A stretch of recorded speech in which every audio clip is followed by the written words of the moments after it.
Papatayin kita. Ako si Lu Yunhong. Dati akong pangatlong anak ng mayamang pamilyang Lin sa Yuncheng. Ngunit ako pala ay napalitan ng ipanganak. 3 taon na ang nakalipas nang ako'y matagpuan ng pamilyang Lin. Ngunit, Hindi ako. Na-frame lang ako. Bitawan ninyo ako. Ako'y ipinagkanulo ng aking mga tunay na magulang, kapatid kong lalaki, kapatid kong babae, at kapatid kong ampon. At ipinasok sa bilangguan. Dumanas ng matinding paghihirap. Hindi ako.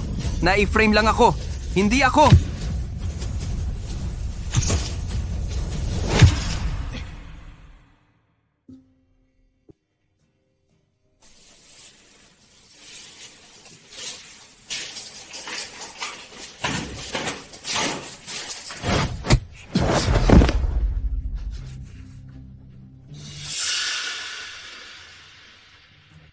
Lu Yunhong, Narito.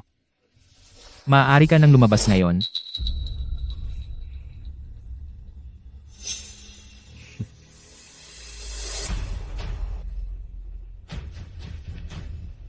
Bagamat ako'y napasok sa bilangguan ng walang kasalanan, ang 2 taon kong pagdurusa sa loob ay hindi ko na ipagpapatuloy ang paghahanap ng hustisya. Ituring na lang na bayad ko ito sa buhay na ibinigay ng pamilyang Lin sa akin. Mula ngayon, ako at ang pamilyang Lin ay walang utang na loob sa isa't isa. Salamat, sir.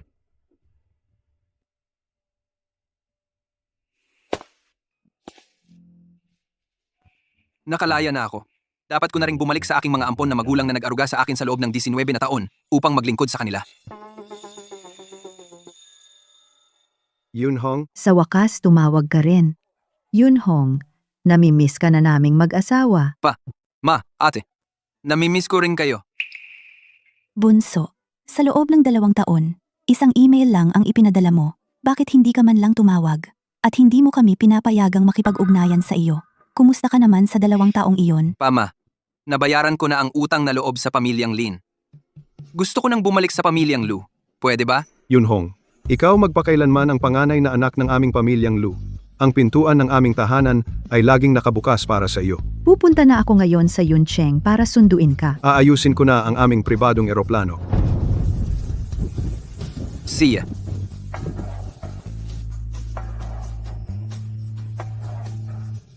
Simula ngayon, ako, si Lu Yunhong, ay muling magiging pinakamayaman sa buong Lungwo, ang panganay na anak ng pamilyang Lu.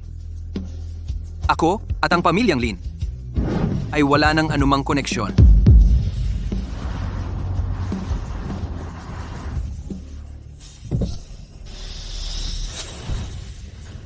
Sakay na.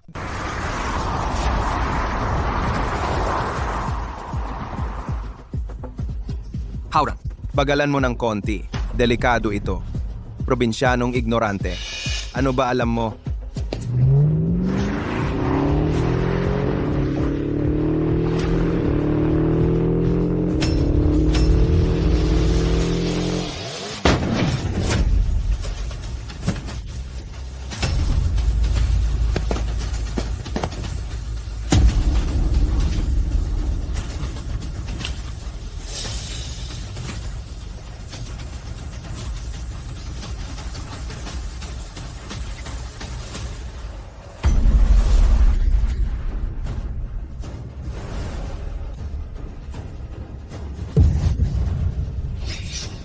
Wala na hangin.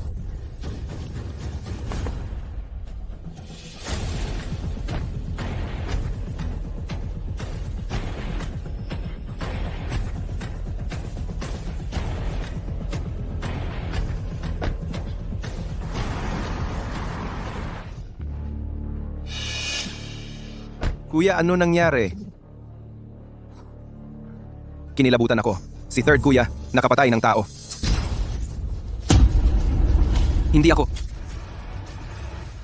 Hindi ako nakapatay. Si Little Brother. Mama, sinabi ni Third Kuya ako daw. Sa totoo lang, ako'y ampon lang. Kung ako'y makakatulong sa Third Kuya, parang nabayaran ko na ang utang ko sa mama at papa sa pag-aaruga sa akin. Anak, ano sinasabi mo? Paano ako papayag? Lu Yunhong, Kahit lagi mo inaapi si little brother, ngayon may namatay na. Ipapasa mo pa sa kanya ang sisi? Napakasama mo. Hindi, Papa. Ako'y inakusahan. Hindi ako nakapatay, Papa. Hauran ay anak ng Lin family na pinalaki namin. Hindi siya nagsisinungaling. Ikaw nakapatay at ipinasa sa kanya. Walang moralidad. Hindi karapat-dapat kang Lin. Hindi karapat-dapat sa Lin family. Nag-akusa pa sa little brother. Dadalhin ko ka sa pulisya. Ano hinihintay mo? Sumakay ka. Lu Yunhong, ngayon nakita mo ako? Walang bati? Ano natutunan mo sa kulungan? Alam mo pa na ako'y 2 taon sa kulungan. Puro masasamang tao doon. Ano natutunan ko? 2 taon noon. Ikaw, nakapatay ng tao. Ngayon nagpapanggap na inapi. Para kanino? Tara, uwi. Ako, Hindi, Lin. Ano uwi sa inyo? ano sinasabi mo? 2 taon noon. Papa mismo nagsabi. Hindi karapat-dapat kang Lin. Hindi karapat-dapat sa Lin family. 2 taon noon, ikaw nakapatay ng tao. Nag-akusa sa little brother. Galit lang sinabi ni Papa. Sige, pag-uwi. Pakiusapan ko, Papa, para ibalik ang Lin sa pangalan mo. Uwi. Ang pangalan na yan. Wala ako pakialam. Mula ngayon, ako at Lin family walang koneksyon. Ang kapal ng mukha mo, di ba? Bitawan mo ako. Ayaw kong umuwi. Ayaw kong umuwi. Gusto mong sirain ang pangalan ng pamilya Lin? Sa ganyang itsura mo, panaginip lang yan.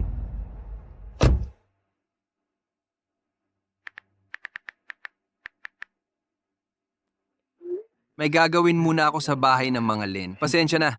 Hintayin niyo muna ako. Tatay, nanay, dumiretso na si kuya sa bahay ng mga Lin. Sunduin na lang natin siya doon. Ayos, sige. Ngayon kasi, birthday ni Yunhong. Noong mga nakaraang taon, ipinapadala ko lang ang regalo sa bahay ng mga Lin. Pero ngayon, dala-dala natin ang regalo at personal nating susunduin siya. Yungswan, maghanda ka ng magandang regalo para sa pamilya Lin. Alam ni Yunhong kung paano tumanaw ng utang na loob sa mga nagpalaki sa kanya. Tayo naman, bigla na lang tayong nagkaroon ng napakabuting anak. Dapat talaga nating pasalamatan ng mabuti ang pamilya Lin. Tama ka diyan. Ang pamilya Lin, siguradong may handaan para sa birthday ni Yunhong ngayon. Kaya nga siya naiwan doon.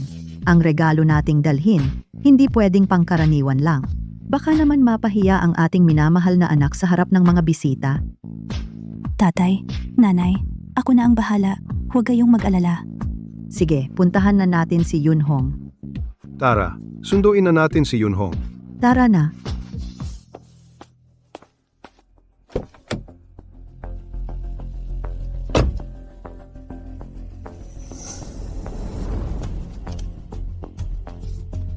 Pinagbintangan mo ang bunsong kapatid, pero naisip pa rin niya na baka wala kang magandang cellphone pagkalaya mo. Kaya pinabigay niya ito sa'yo. Kahit na medyo matagal na niyang nagamit, bago-bago pa rin ito. 3 taon na ang nakalipas. Iniisip mo pa rin na ang nararapat lang sa akin ay ang mga gamit na ayaw na ni Lin Hauran. Ito ang pinakabagong modelo ng cellphone. Mahirap itong mabilis sa merkado. Ikaw, ang dami mong reklamo. Spoiled ka masyado. Kung ayaw mo, edi wag. Ito ang anting-anting na pinakuha ng bunsong kapatid para sa akin sa bundok 3 taon na ang nakalipas. Napakabait niya at maalalahanin, hindi tulad mo. Hindi ko inakala na ang anting-anting na pinagpaguran kong akyatin ang bundok para sa kanya, ngayon ay ipinagpapalagay na galing kay Lin Hauran. Talaga nga, ang pamilya Lin, hindi karapat-dapat sa mga paghihirap ko. Pag uwi mo, huwag mong lagi siyang babanggain. Sa bahay, huwag kang mag-away-away para lang magpabida. Baka magkagulo ang buong pamilya. Makinig ka. Basta sumunod ka lang.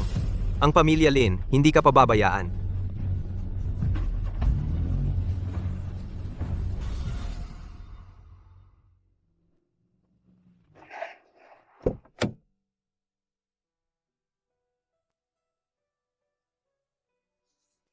Kuya, bakit ngayon ka lang umuwi? Hauran. Hauran.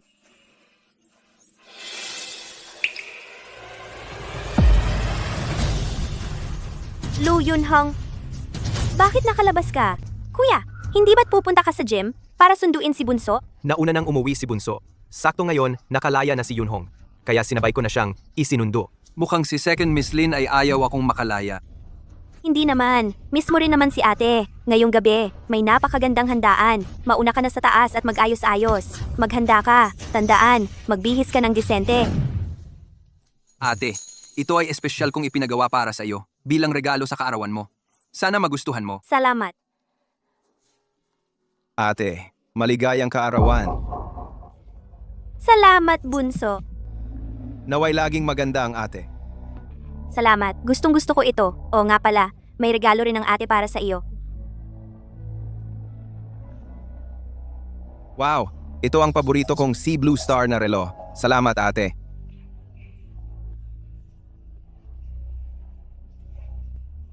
Ito para sa iyo. Salamat, ate. Ito ang unang pagkakataon na binigyan mo ako ng regalo. Gustong-gusto ko ito. Ate, sumama ka sa akin. May sasabihin ako sa iyo.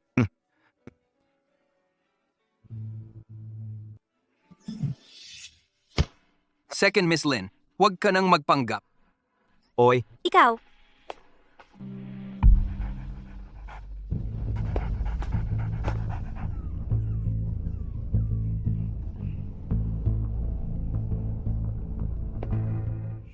Mukhang lahat sila ay akala hindi ako makakalabas ng buhay sa bilangguan. Kaya ginawa nilang kulungan ng aso ang lugar na ito. Sige na. Gayunpaman, mamayang gabi ay sasabihin ko na sa kanila ng malinaw. Ako at ang pamilya Lin ay tuluyan ng maghihiwalay. Third young master. Ginoong San, nakauwi ka na pala. Tito Rong, Ginoong San, nasugatan ka. Sandali lang.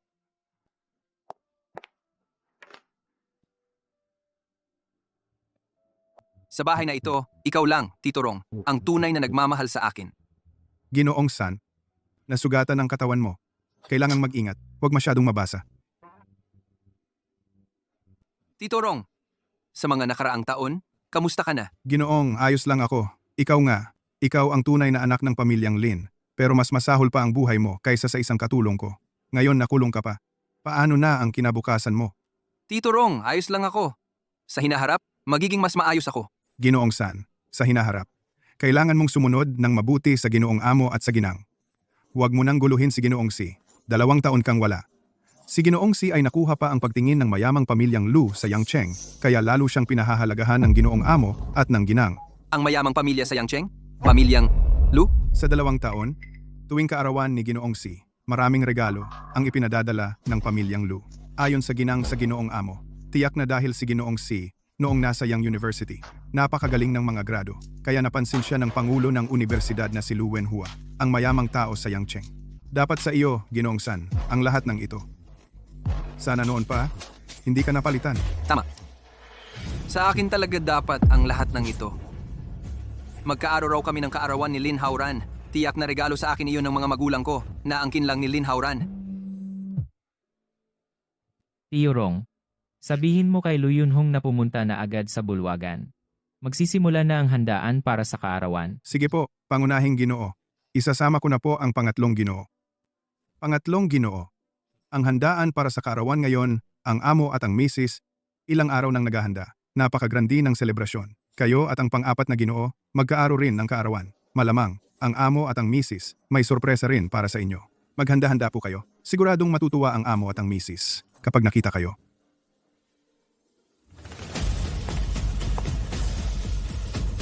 Sayang nga lang, wala na akong pakialam dyan.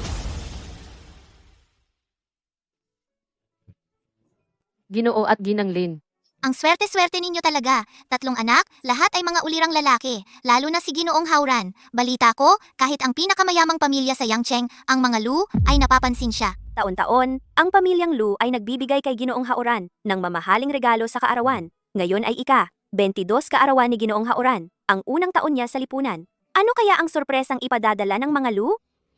Ang pamilyang Lu ay 100 taong pamilya sa Lungguo.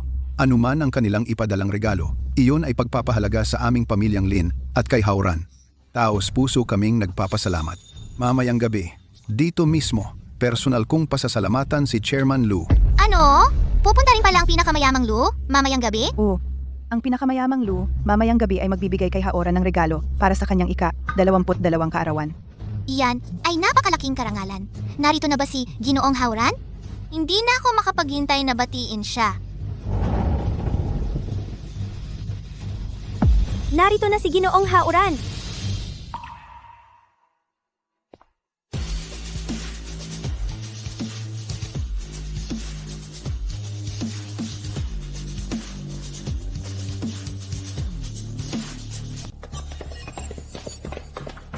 Lu Yunhong, hindi ba't sinabi kong magpalit ka ng damit? Bakit ito pa rin ang suot mo? Gusto mo lang talagang ipahiya ang pamilya namin? Di ba? Di ba? Simula nang dumating siya sa pamilya Lin, palagi na lang siyang sumasalungat kay Bunso. Alam mo namang birthday ni Hauran ngayon. Kanyang ika-22 na kaarawan. Pero ang suot mo yung damit nung ikaw ay ikulong. Para bang nagdadala ng malas. Kuya Lin, ikaw ang nagpilit na pumunta ako rito. Akala ko may mahalagang bagay tungkol sa akin. Yun pala, kaarawan lang pala ni Lin Hauran. Ano? Hindi ba mahalaga ang kaarawan ng bunso namin? Naiinggit ka na naman ba kay Bunso? Tama na, tama na. Kapag kaarawan mo naman, pagbibilhan kita ng sariling cake, Pero alam mo ba kung kailan ang kaarawan ko? ang dami kong inaasikaso araw-araw. Paano ko matatandaan lahat? Kayo. Ayoko sanang magreklamo. Pero kayong lahat, paulit-ulit na nagsasabing pamilya kita. Pero ang pamilya ko, hindi alam na magkapareho. Ang kaarawan ko at ni Lin Hauran. Parehong araw? Lu Yunhong, bakit hindi mo sinabi ng mas maaga? Pareho pala ang kaarawan mo at ni Hauran. Ito, para bang pinaparamdam mong inapi ka namin? Hindi ko ba nasabi? Hauran, ang hipon na ito ay kakarating lang ngayong umaga. Tikman mo. Hauran, heto na ang pansit para sa mahabang buhay. Tikman mo. Wow, ang bango, ma. Paborito ko talaga ang pansit na luto mo. Ngayon, kaarawan ko rin. Oo. Lutuan mo ng pansit ang pangatlong Ginoo. Opo. Halika. Sabay-sabay tayong batiin si Hauran. Maligayang kaarawan!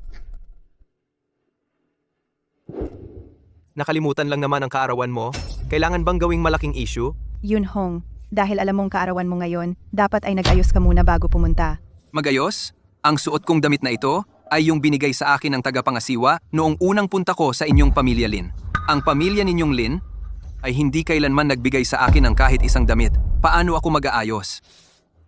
Paano mangyayari yon? Bawat buwan, nagbibigay kami ng bagong damit para sa lahat. Siguro ay sayang ka lang, ilang beses mo lang sinusuot ang damit, kaya wala kang bagong maisuot. Kuya Lin, mali ang pagkakaintindi mo. Ang taong tinutukoy mo ay dapat yung paborito mong bunso, si Lin Hauran. Hindi ako. Nangangatwiran ka pa. Tatawagan ko na si Uncle Rong. Kuya, ganito kasi yon. Si Lu Yunhong, wala siyang masyadong kaibigan sa Yuncheng at hindi naman siya kailangang makisalamuha. Pero iba kami ni Bunso. Marami kaming pinupuntahang mga aktibidad. Kaya, pansamantala kong kinuha ang budget para sa damit ni Lu Yunhong at ibinahagi ko sa amin ni Bunso. Oo, alam ni Mama yon. Yunhong, kahit nasa bahay ay hindi kami bumibili ng damit para sa iyo, pero bawat buwan ay binibigyan ka namin ng 50,000 piso na baon. Talagang wala ka talagang binili kahit isa? Nanay, hindi ba tayong lahat ay tig 300,000 bawat buwan? Kakakauwi lang niya. Anong gagawin niya sa ganoong kalaking pera? Malaki na ang 50,000. Bawat buwan ay nauubos, ni isang damit ay hindi bumibili. Hindi mo alam kung saan napupunta ang pera. Nakangiti ka pa? Isinama ka namin dito para mamuhay ng maayos. Dapat ay magpasalamat ng buong puso, hindi ang maging katatawanan dito at hayaang lahat ay pagtawanan ang pamilya Lin. Yunhong, kami ay isang prominenteng pamilya. Napakahalaga ng mukha. Mukha? Para itaguyod ang mukha ninyo, kailangan ko munang makatanggap ng pera mula sa inyo. Ang pera ng pamilya Lin. Wala akong nakuha kahit piso. Imposible. 50,000 piso bawat buwan ay siguradong dineposito sa iyong bank account. Isipin mong mabuti. Wala talaga. Wala. Nagsisinungaling ka pa. Ang pamilya Lin bawat buwan? Kulang ba sa ganoong halaga? Ang ika-4 na anak ng pamilya Lin kapag nagpasyal sa amin, ay higit pa sa 50,000 ang gastos. Ang pinakamayaman sa Yuncheng, hindi magkukuripot sa 50,000, di ba? Sa tingin ko, sinasadya lang niyang magulo. Talaga nga. Ang anak na pinalaki sa labas. Ay talagang hindi karapat-dapat. Assistant Lou, tingnan mo agad ang bank transaction records ni Lu Yunhong. Nakuha! Boss Lin! Sa account ng pamilya Lin, wala ang pangatlong anak. Ano? Ano? Walang account. Ginoong Lin talaga. Wala ang account ng pangatlong anak. Kailangan po ba magbukas ng account ngayon? Ako, ang tunay na anak ng Lin family. Nakabalik sa Lin family ng 3 taon. Sa family account, wala ang pangalan ko. Ang turing ninyo sa akin ay napakaganda. Ang tunay na anak hindi pinapayagan magbukas ng account. Hindi makatarungan iyan. Ang isang ampon nakakakuha ng 30,000 kada buwan. Ang tunay na anak walang kahit isang piso, napaka-unfair nito. Yunhong, sorry. Nagkamali ako bilang nanay. Bukas, dadalhin kita ng nanay sa bangko para magbukas ng account. Maglalagay ako ng 50,000 sa account mo. Bibili ka ng kahit ano. 50,000, napakarami. Ginang Lin, itago mo pa iyan para sa Lin, Hauran. Paano mo kinakausap ang nanay? Yunhong, alam ng nanay na nagdusa ka, pero mas kahabag-habag ang sitwasyon ni Hauran. Hanggang ngayon, wala pa siyang nakikitang tunay na magulang. Magkaiba kayo, may magulang kang nagmamahal sa iyo. Pwede ba magbigay ka sa Hauran? Nakabalik ako sa Lin family ng 3 taon. Araw-araw, nagtitiis ng gutom. Nagdadala ng sisi, nakulong. Kung ganito ang turing ng Lin family sa tunay na anak, ako ayaw ko. Tumigil. Bata, noong nakulong ka ng 2 taon, hindi ako nagreklamo na ikahiya ng Lin family. Ngayon, dahil sa kaunting pera nag-iingay ka rito, anong klasing asal iyan? Kung gusto mo ng pera, sabihin mo direkta sa amin. Noong hindi mo sinabi, ano ang ginagawa mo ngayon? Ang kuya mo, bibigyan ka ng check. Maya-maya, may darating na VIP. Huwag mong galitin ang tatay. Nandito na si Ginoong Hauran.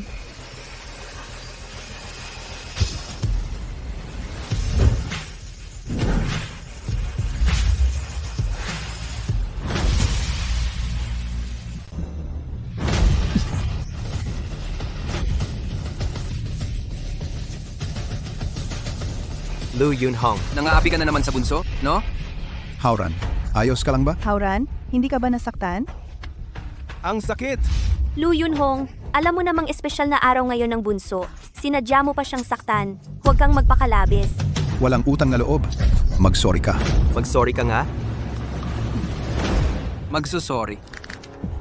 Si.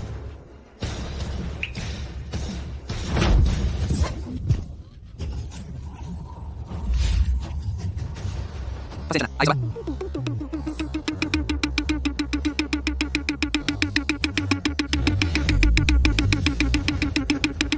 Lu Yunhong, nabaliw ka ba sa pagkakakulong mo?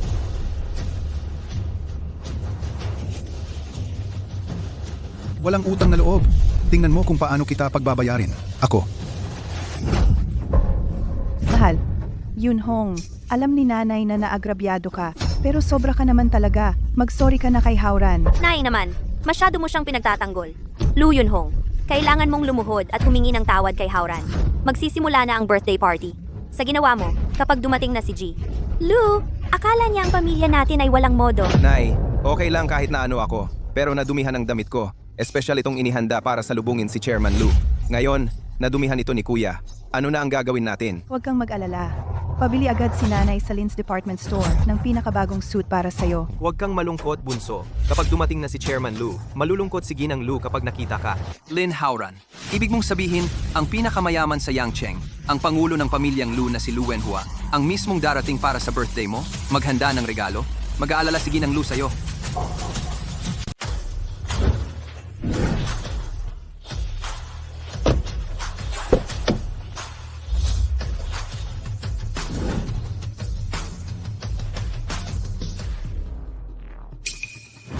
Papa, Mama, Yunhong, hindi pa rin sumasagot sa tawag. Birthday niya ngayon. Siya ang bida.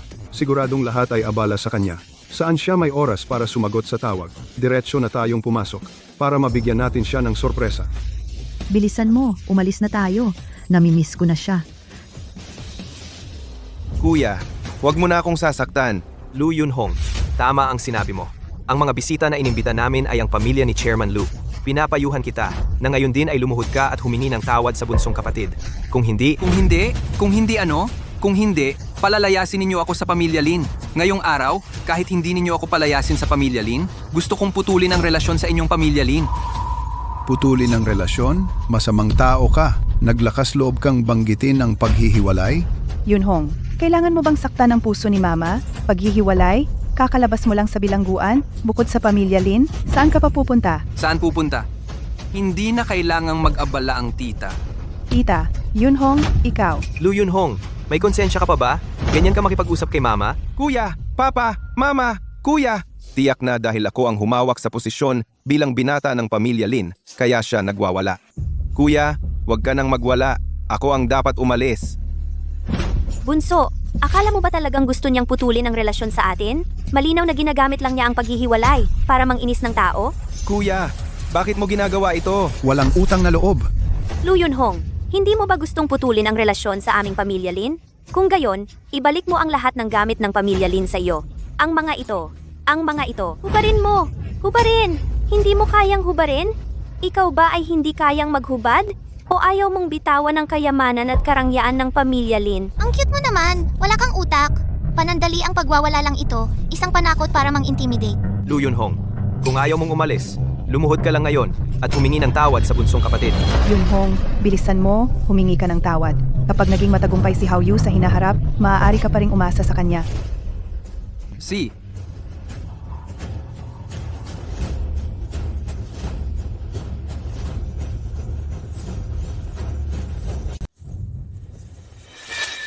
Tigilan mo yan. Walang hiya kang anak. Talagang naglakas loob kang maghubad? Bukhang gusto mo talagang umalis sa pamilyang Lin? Oo nga, pamilyang ganyan kababaw ang pagtingin. Tangang hindi aalis. Sakit sa ulo ng pamilya. Sakit talaga sa ulo ng pamilya. Lu Yunhong, kung ipipilit mong putulin ang ugnayan mo sa pamilyang Lin, susundin natin ang batas ng pamilya. 60 palo. Pagkatapos ng 60 palo, kung kaya mo pang tumayo at lumabas sa pintuan ng bulwagan, hindi kita pipigilan. 60 palo? Hindi biro yan. Yunhong, makinig ka sa nanay mo. Huwag ka nang magulo pa. Mag-sorry ka na agad sa kapatid mo. Ikaw naman talaga ang may kasalanan. Kuya, hindi ko kailangan ng apology mo. Tigilan mo na yan, okay? Ang bait naman ng ika-4 na anak ng mga Lin. 60 palo! Kakayanin kaya ng ikatlong Ginoo? Anong kakayanin? Sa tingin ko, nagpapapansin lang yan.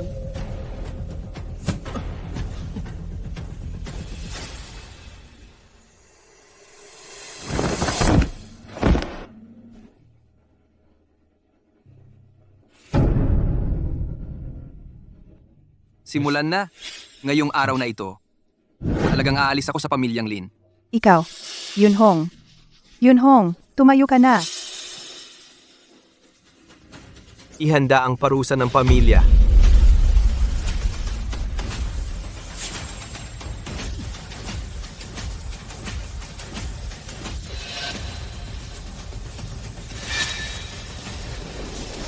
Hinahayaan kitang magwala. Hinahayaan kitang magmatigas. Hinahayaan kitang maging walang hiya.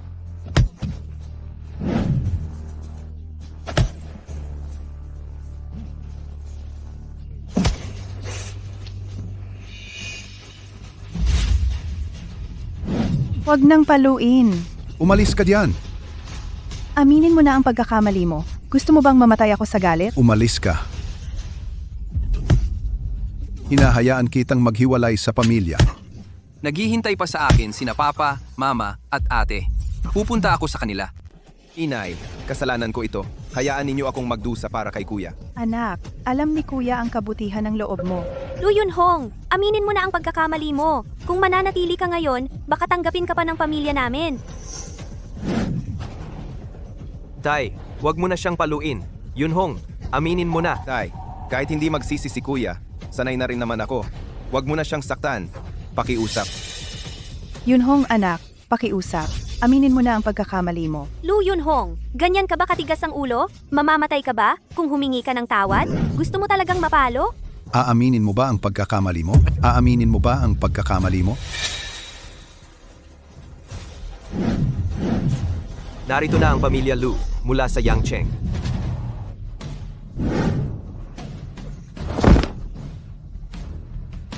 Anya?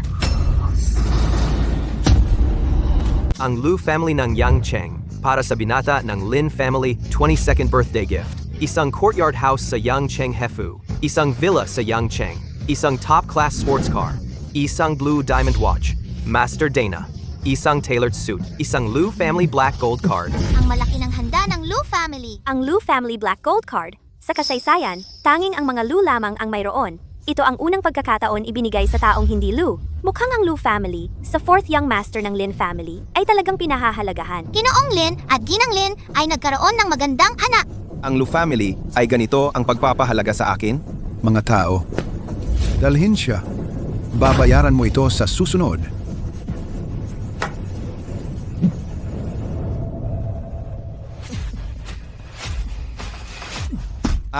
Lu Yunhong, nakita mo ba? Ang pinakamayaman sa Yangcheng, ang Lu family ay ganito ang pagmamahal sa akin. Kahit na ikaw ay ang tunay na binata ng Lin family, ano pa ang magagawa mo? Hindi ba't ginawa ko sa'yo parang daga sa kalye?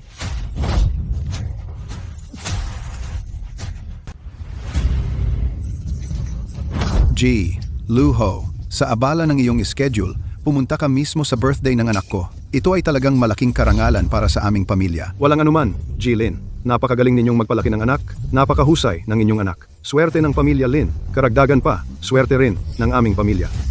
Oo nga, nasaan si kuya? Nagtatago ba para magbigay ng sorpresa?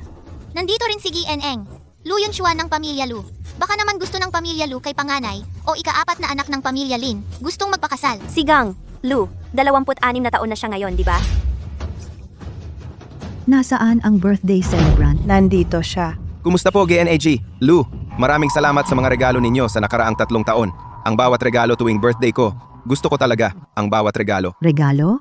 Sa nakaraang 3 taon, wala akong regalong na i-prepare para sa iyo. Nagkakamali ka ba? Sino ka? Ate, tulungan mo ako! Kumusta po, Miss Yunshuan? Ako si Lin Hauran. Tulungan mo ako! Tumabi ka. Hauran, Tumabi ka. Ate, nanay, Anak, anong nangyari sa'yo? Sino ang gumawa nito sa'yo? Presidente Lu, pasensya na po. Pilyo talaga ang bunso naming kapatid. Nakaabala pa sa inyo at sa pamilya ninyo. Sana'y mapatawad ninyo.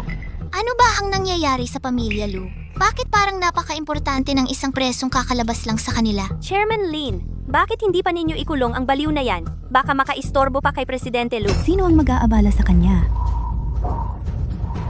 Yunhong, sino ang gumawa nito sa'yo? At saka, yung sinasabi nilang pagkakakulong? Ano ang ibig nilang sabihin? Sabihin mo sa tatay mo, ang pamilya Lin ba ang umapi sa'yo? Ang anak ni Lu Wenhua ay hindi basta-basta maaapi. Gagawin ko silang magbayad ng mahal. tatay, wag. 3 taon na akong nandito sa pamilyang Lin. Nabayaran ko na ang utang na loob sa pagpapalaki nila sa akin. Mula ngayon, gusto ko lang maging mabuting anak ng pamilyang Lu. Nanay, gusto ko nang umuwi. Gusto ko nang bumalik sa pamilyang Lu. Uwi tayo. Uwi na tayo. Masakit na masakit ang nararamdaman ng anak natin ngayon. Iuwi muna natin siya, saka na natin pag-usapan. Ang utang na ito, sa susunod na lang natin sila pagbabayarin. Parang malapit ang relasyon ng bunso sa pamilyang Lu, ah. Lu Yunhong, apelyido rin niya ay Lu. Baka naman tunay siyang anak ng pamilyang Lu? Imposible. Probinsyanong istambay lang si Lu Yunhong. Ni hindi pa nga nakakapunta sa Central City. Paano siya makikilala ang pamilyang Lu? Ang pamilyang Lin ba ninyo? Talaga bang kilala ang sariling anak? Ha? Special scholar si Yunhong sa Central University. May National First Class Scholarship. Ang galing pala mag-aral ng bunso natin. Pero dahil sa pagpatay, nakulong siya dahil sa pagpatay. Ate, umalis na tayo. Tara, anak, uwi na tayo. Lin Hongli. Lahat ng birthday gift nitong 3 taon para kay Yunhong iyon. May mga bagay na baka nagkamali noon, pero hindi na mauulit ang pagkakamaling iyon. Hoy, Chairman Lu, ikaw, makinig ka muna sa paliwanag ko. Tumabi ka. Chairman Lu. Hoy, Chairman Lu. Akala ko ba dahil kay Lu Yunhong kaya nagpadala ng regalo ang pamilyang Lu mula sa malayo? Nagkamali ng tinayaan ang pamilyang Lin sa pagkakataong ito. Diretsyong na-offend ang pamilyang Lin ang pamilyang Lu. Umalis na tayo ng mabilis. Baka tayo pa ang madamay. Chairman Lin, Mauna na po kami.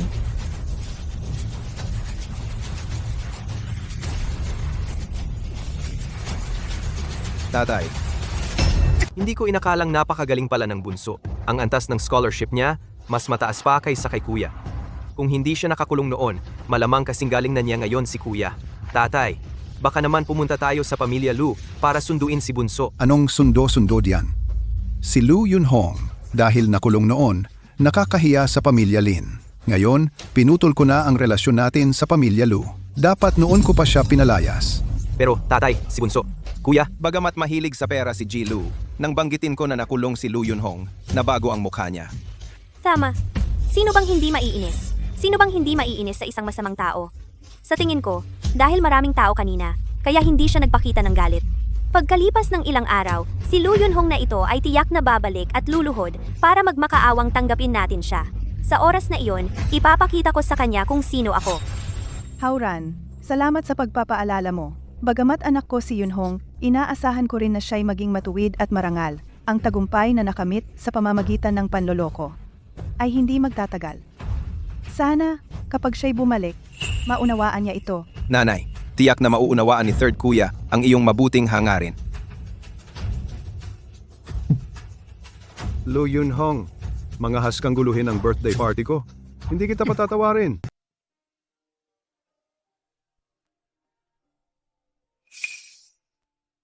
Nanay, ate, Oo, Yunhong, gising ka na, halika.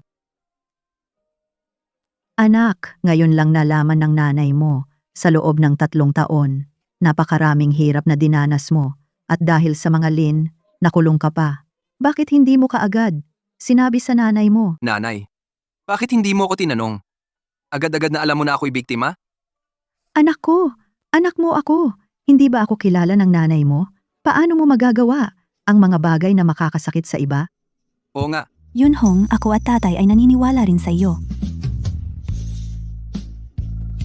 nanay, tatay, ate. Salamat sa pagtitiwala sa akin. Yunhong, ano ang plano mo para makabawi sa mga Lin? Tutulungan kita. Ate, hayaan na lang ang nakaraan. Ngayon, ako at ang mga Lin ay tapos na ang lahat. Sa totoo lang, mas mabigat pa ang pakiramdam ko. Talagang anak ako ni Lu Wenhua. Matatag at mapagpatawad. Yunhong, sa loob ng 3 taon marami kami nagawa. Kapag gumaling ka, tumitingin tayo sa hinaharap. Anong ginawa ninyo?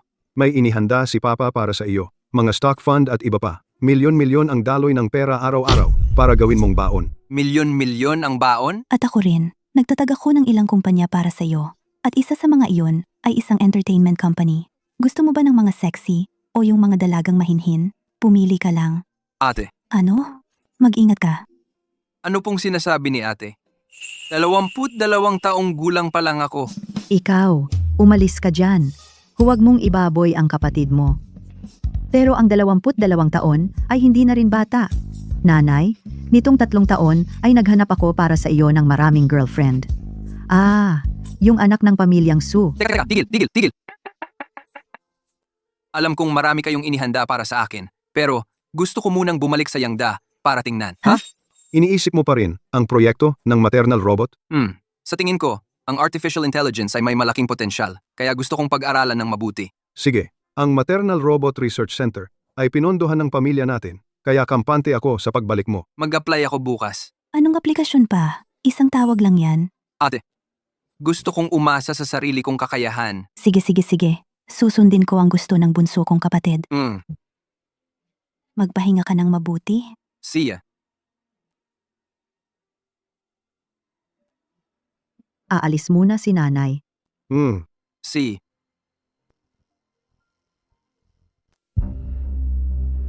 Yun Xuan, bagaman ayaw ni Yunhong na magreklamo, ngunit ang katotohanan noong mga panahon, kailangang maimbestigahan ng mabuti ang anak ko. Si Lu Wenhua ay hindi kailanman magdadala ng kasalanan ng iba. Ama, huwag kang mag-alala. Tiyak kong lilitaw ang katotohanan. Ano sa palagay ninyo? Hindi ba nakakagulat? Bago ito, ang ipinakilala ko kay Yunhong sa mga babaeng iyon. Ang pinakagusto ko ay ang babaeng may apelyidong Su at siya pala ang head sa research center. Pupunta ako ngayon para tawagan siya. Yunhong yun pala, ang pakiramdam ng pag-upo sa top class na kotse. Ganito pala ang pakiramdam. Siguro noong nakaraang buhay ko, ako ang nagligtas sa sangkatauhan, kaya nakilala kita bilang isang napakagaling na kaibigan. Ano? Dahil ba sa kotse kaya ako ganito kagaling? Siyempre hindi, ang kaibigan ko, siya ay mula sa MIT Global, unang lugar sa Intelligence Competition, unang lugar sa Provincial AI Competition, unang lugar sa pandaigdigang kompetisyon ng mga matalinong robot Shulong Cup, unang lugar sa Global Application at Innovation. Hindi ko mabilang ang lahat. Sige na, sige na. Huwag mo na akong purihin. Kung pupurihin mo pa ako, lulutang na ako sa langit. Ah, Jongshu, okay ka lang ba? okay lang.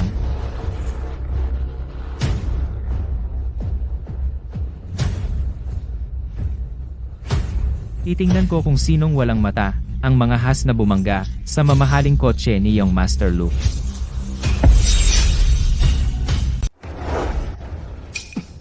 Lu Yunhong, talagang hindi ka nawawala ah. Alam mo na mag-interview ako sa research center ngayon, tapos sinadya mong manggulo. Sino ka ba? Wala namang ginagawa ang tropa ko sa'yo. Jongshu, okay lang ba?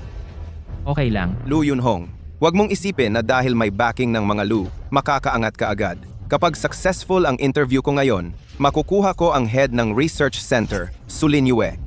Sa huli, mas mataas pa rin ang posisyon ko sa'yo. Su Linyue AI Tech Genius ang pinakamaganda sa Central Circle. Su Linyue ng Su Group. Ewan, Hempe. Yunhong sino siya? Kilala pa niya si Su Linyu. Lin Hauran, pupunta ka sa research center o sa Center for the Mentally Challenged. Tanga.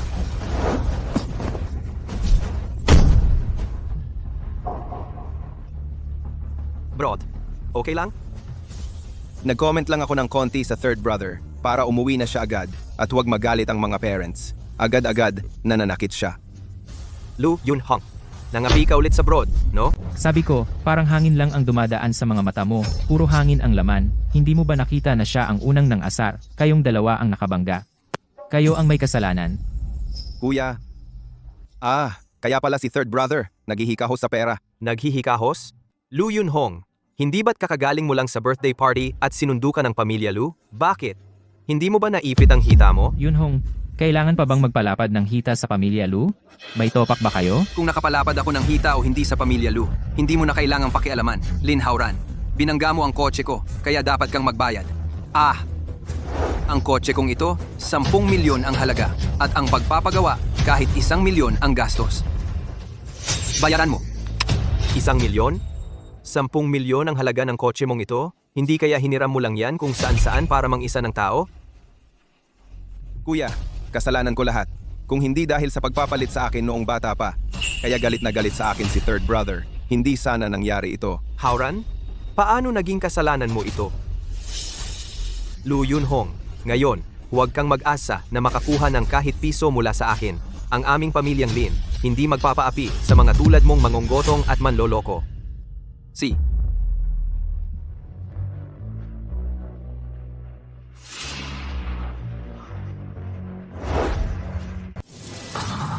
Lu Yunhong, anong gusto ninyo? Anong gusto mo? Ang salamin ng Audi mong ito, aabot ng 10,000 pesos. Kotse ko yan. May utang ka pang 990,000 pesos.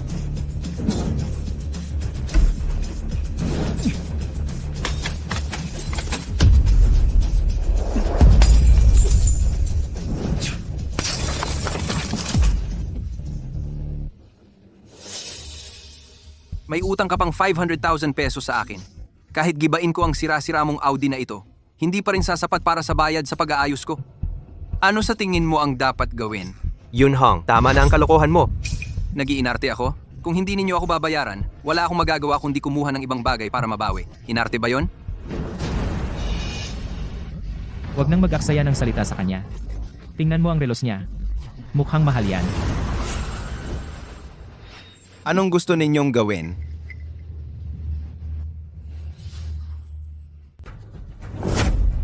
Ang relong ito, mahigit pa sa 500,000 pesos ang halaga nito. Pero, isipin mo na lang na tubo ito. Lu Yunhong, Relo ko yan. Lu Yunhong, kung gusto mong makulong ulit, hindi ako mag-aatubiling ipakulong ka.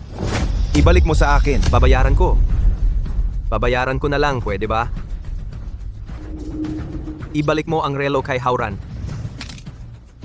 Lu Yunhong, ngayon, talagang Parang hindi kita kilala. Talagang nakakadismaya ka.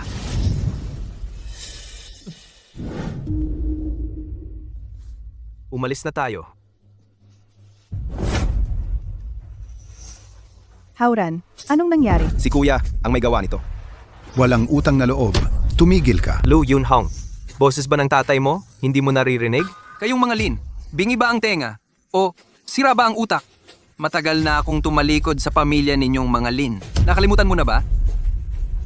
Ang walang utang na loob na to. Tama na, tama na. Malapit na ang oras ng interview ni Hauran. Ang interview ang pinakamahalaga. Tama si nanay.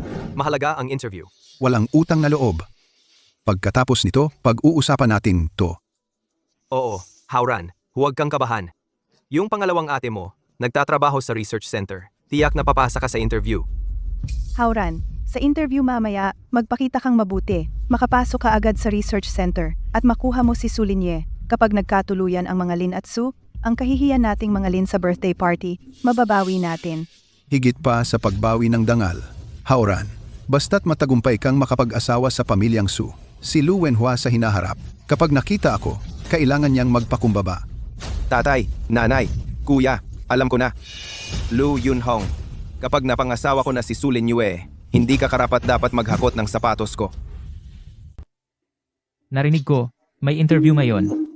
Isang tao lang ang kukunin sa huli. Galing tayo sa 10,000 aplikante at tayo ang napili. Kahit saan pa yan, mga pinakamagagaling pa rin tayo. Pero itong Robot Research Center, isang tao lang pala ang kukunin. Grabe naman, ang lupit. Wala tayong magagawa. Kasi ang Robot Research Center ay ang pinakamataas na research team sa larangan ng artificial intelligence sa buong mundo. Siyempre, mas mataas ang standards. Narinig ko, may darating pang isang malaking tao ngayon. Hindi lang malakas ang koneksyon, napakagaling pa sa propesyon. Tayo, mukhang pampagana lang tayo.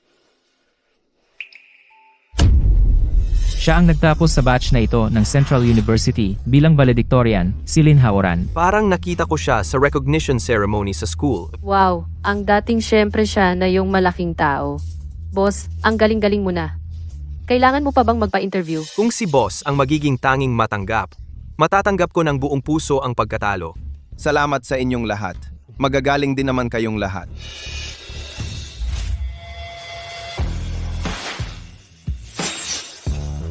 Lu Yunhong.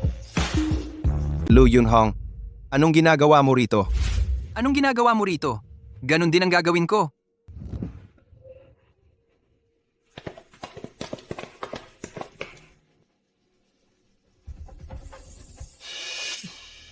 Nandito ka para mag-apply? Ginoong Lin, kilala mo siya? Sino ba siya? Isang Palaboy lang. mukhang talunan. Buong katawan niya. Wala man lang siyang suot na branded. Mas pangit pa sa damit ng aso namin. Ang ina-applyan mong posisyon ay senior researcher. Ang posisyong ito, na-applyan na ni Ginoong Lin. E ano ngayon, ang score ni Ginoong Lin sa written exam ay 99. Magkano score mo? Ang lakas ng loob mong mag-apply sa parehong posisyon. 100%. Perpekto. Ang galing mo naman. Ang husay talaga. Kaya pala naramdaman kong may dating ka ng isang dalubhasa. Perfecto. Paano mo nakuha yan? Tol, turuan mo naman ako. Lu Yunhong, huwag mong sabihing perpekto ang score mo sa written exam ay dahil sa kulungan mo yon kinuha? Kulungan? Anong nangyari? Anong kulungan? Kuya, hindi mo ba sinabi sa mga staff ng buong katotohanan tungkol sa pagkakakulong mo? Nakulong? Tapos nag-apply ka pa rito? Anong nangyayari? Oo, nakulong ako. Tatanong ko lang, yung application form dito, kailangan bang ilagay ang pagkakakulong? O kaya naman, hindi ba valid ang exam na kinuha ko sa kulungan? Hindi ba yun dapat? O sadyang ang interview ninyo ay magbabawas ng puntos dahil ang aplikante ay may record sa kulungan? May iba pa ba kayong gustong itanong? Nandito ang staff. Tapusin na natin to. Ikaw, Ang hirap ng exam sa written test, ang dami nating magagaling, walang nakakuha ng perfect score. Ikaw na isang ekspreso, paano ka nakakuha ng perfect? Tama. swertihan lang yan at may daya siguro. Baka nandaya ka sa loob ng kulungan. Tama ka. Sa tingin ko, may masamang hangarin yung tao na yan. Malamang? Nandaya nga. Yung written test nyo, may cloud monitoring ba? Nakita ba ninyong nandaya ako? Naiintindihan mo pala ang Ingles? Ang research, hindi yan swertehan. Hoy, gago. Ekspreso siya, paano siya makakaintindi ng Ingles? Nagtuturo ba ng Ingles sa loob ng kulungan? Anong nangyayari? Bakit kayo nagkumpulan dito? Hauran. Hauran, dumating ka na. Paano? Handa ka na? Ate, dumating ka na. Ginoong Lin. Ang ate mo ay ang head ng research team. Ang ate ko ay napakahusay. Simula bata pa, siya ang modelo ko. Ate, dito ka nagtatrabaho, nakita mo na siguro ang President Su. Mas astig ba siya kaysa sa mga kwento? President Su, madalas busy ang President Su. Kahit nagtatrabaho ako dito, hindi ko siya madalas makita. Pero, ang bunso ko ay nag-a-apply sa core position. Sa hinaharap, madalas siyang makikita ang President Su. Kaya mo yan. Talagang ikaw ang Ginoong Lin. Nakaka-inspire. Ginoong Lin ay isang biyaya para sa mga ordinaryong tao na hindi maabot. Ate, ang kuya ko rin ay sumali sa interview at nanlait siya sa akin. Natatakot ako na hindi siya madaling papayag sa akin. Lu Yunhong, ano ang gusto niya? Inay, hindi pa nagsisimula ang interview. Yunhong, magsisimula na ang interview. May sorpresa ako para sa iyo. Ha? Anong sorpresa? Ikaw. Lu Yunhong, napakasama mo talaga. Pinalayas ka na ng mga magulang natin sa Lin family. Ayaw mo pa ring tumigil. Para sirain ang interview ni Hauran? Binibining Lin. Si Lu Yunhong daw po ay nakapasa sa official written exam. Imposible. Isang ex-convict ang makakapasa sa written exam? Hindi ako naniniwala. Ito ang resulta ng interview ko. Ikaw?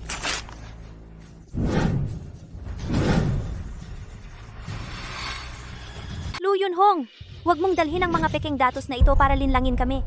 Sir, alam kong galit ka sa akin dahil napalitan ka noong bata pa at patuloy kang nagtatanim ng galit sa akin. Pero hindi mo dapat dahil lang sa galit mo sa akin ay sirain mo ang research center. Tama. Ang pag-unlad ng research center ngayon ay nasa critical na yugto, ang pagpapapasok ng isang ex-convict sa research center. Kung gayon, sa hinaharap ang research center, kapag kumalat ang balita, anong prestihiyo ang maiiwan? Eksakto. Lu Yunhong, ang aming research center. Ay hindi kailangan ng ex-convict, umalis ka na agad. Umalis ka na. Lumabas ka. Lumabas ka. Umalis ka na. Umalis ka. Bilisan mo. Lumabas ka. Mabilis. Umalis ka na. Lumabas ka. Umalis ka. Lumabas ka. Umalis ka na. Ayon sa Article 38 ng Criminal Law, ang mga taong nakalaya na pagkatapos ng sentensya ay may pantay na karapatan sa ibang mamamayan ayon sa batas. Ang inyong research center ay lalabag sa karapatang pantao? Lu Yunhong, bakit hindi ko napansin noon na magaling kang magsalita? Kaya tanong ko sa inyo, gusto ba ninyong magkaroon ng isang taong kakalabas lang sa kulungan bilang kasamahan ninyo? Mamamatay tao? Ayoko magtrabaho kasama niya. Tama. Nananawagan ako na tanggalin si Lu Yunhong sa aplikasyon para mabigyan ng lahat ng patas at makatarungang proseso. Lu Yunhong, umalis ka. Kung sino ang may reklamo, Pwedeng umalis na. Presidente Su ang Lu Yunhong na ito nakapatay ng tao sa aksidente at walang pagsisisi sa kanya. Nagdaya pa siya sa pagsusulat at saka nambuli pa siya sa mga aplikante. Naniniwala kami na dapat siyang matanggal sa aplikasyon. Ate, wag mong sabihin iyan sa kuya. Hindi rin niya sinasadya. Bunso, masyado kang mabait. Presidente Su siya ay bunso ko. Siya ang pinakaguwapo sa Yuncheng at top scholar sa Central University. At saka sa pagsusulat, nakakuha siya ng 99 puntos. Si Jilin ay talino at ganda. Kasama ng presidente, sumagandang pares talaga. Presidente Su, gusto ko lang sa teknolohiya, sa bansa, magbigay ng kontribusyon. Walang babae makakatanggi sa isang gwapong engineer. Sulin Yue, babae ka rin. Hindi ako naniniwala na makakatanggi ka. Magkapatid ba kayong dalawa? Opo, Boss Su. Magkapatid talaga kami. Siya ang tunay kong kapatid. Lu Yunhong. Huwag kang makialam sa pamilya Lin. Magdusa ka na lang. Ang ate ko ang pinakamabait sa buong mundo. Isa sa mga mahahalagang patakaran sa sentro ng pananaliksik ay walang nepotismo, linyan. Bilang leader ng proyekto, alam mo ang batas, pero lumabag ka, tanggal ka agad. Boss Su, ang kapatid ko, hindi siya pumasok dahil sa nepotismo. Pumasok siya dahil sa sariling kakayahan niya. Tama po, Boss Su. Nagkamali ka sa akin. Nagkamali? Leader Lin, ang pag-interview ba ay trabaho mo? Sa oras ng trabaho, ano ang ginagawa mo dito? Ako. Boss Su, kung nepotismo ang pag-uusapan, Lu Yunhong ay miyembro rin ng pamilya Lin. Pasensya. Matagal na akong hindi miyembro ng pamilya Lin. Kayo, sa desperasyon wag mo akong idamay. Ikaw, Guardia. Tanggalin ang ID niya. Palabas ang dalawa. Boss Sue, Ang iba maghanda para sa interview sa tamang oras. Narinig ko na ang nanay mo ay naghahanap ng 9 na nobya para sa'yo.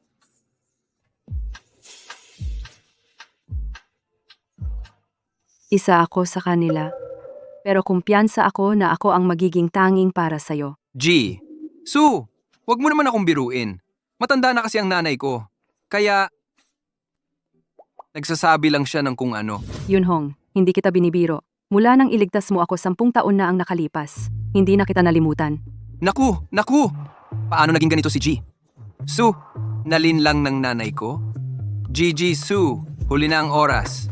Kailangan ko pang magpa-interview. Ano pang interview ang kailangan mo? Ang buong Artificial Intelligence Center ay itinayo ko para lang sa'yo. G, Sue, sa diksyonaryo ni Lu Yunhong, walang salitang backer. Pasensya na, Yunhong. Nagmamadali ako.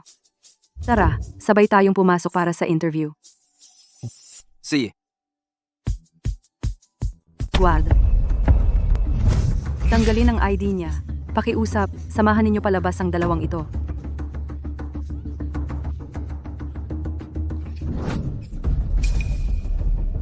Kayong dalawa? Bunso, tapos na ba agad ang interview? Ang galing-galing mo talaga. Hauran, naghanda ako ng handaan para sa'yo sa Yuncheng Grand Hotel para ipagdiwang ang successful mong interview. Hauran, imbitahin mo ang mga kaibigan at kaklase mo. Magkita-kita tayo para mas masaya. Ma, Anak, anong nangyari? tatay, nanay, kuya, si Lu Yunhong, hindi lang niya sinira ang interview ni Hauran, nawalan pa ako ng trabaho dahil sa kanya. Idinagdag na tayo ng pamilya Su sa blacklist nila. Tayo, hindi na tayo makakahanap ng trabaho kailanman. Ano? Paano nangyari to? Nasaktan nating si Sulin Yue. Hindi lang kayo, kahit ang Lin Group ay mababaon sa negosyo. Paano nangyari? Si Lu Yunhong na walang utang na loob na anak. Ano bang ginawa niya? Paano niya nakipagkaibigan kay Boss Su? Tapos pinaratangan pa ako ng nepotismo, na pinapalusot ko si Hauran. Nagtulungan pa sila ng ibang aplikante para apihin si Hauran. hey, nanay, kasalanan ko lahat. Kung hindi dahil noong bata pa, napagpalit kami ng kuya kong pangatlo, hindi siya magkakagalit sa pamilya Lin ng ganito. Anak ko, hindi mo kasalanan to. Itong si Lu Yunhong. Binigyan namin siya ng buhay ang pamilya Lin. Sa halip na magpasalamat, gusto pa kaming lipulin. Grabe na talaga to. Anong gusto ninyong gawin? Nanggugulo ba kayo? Kuya, walang saysay. Si Lu Yunhong, hindi ko alam kung anong paraan ang natutunan niya sa kulungan. Nabighani niya si Boss Su. Ma, okay lang kung ako ang targetin ni third brother, pero ang gusto pa niyang saktan si second sister. Magkapatid sila, dugong mas makapal kaysa tubig. Anong kasalanan ang nagawa ng pamilya natin? Bakit kami nagkaroon ng ganitong anak? Grabe na talaga si Yunhong ngayon. Pa, ma, bunso, huwag kayong mag-alala. Sisiguraduhin kong magbabayad ang walang utang na loob na ito. Sa ginawa niya. sa kasalukuyan, ang teknolohiya ng artificial intelligence ay mabilis na umuunlad.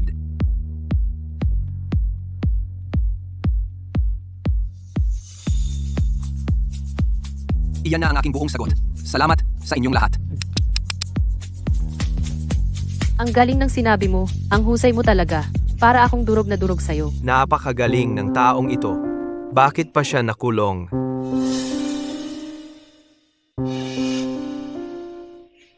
May bitak ang lahat ng bagay. Doon pumapasok ang liwanag. Ang ilang mga bagay ay pagsubok sa akin ng tadhana. Napakaganda ng sinabi mo. Ang galing talaga ng idol ko. Salamat sa inyong lahat.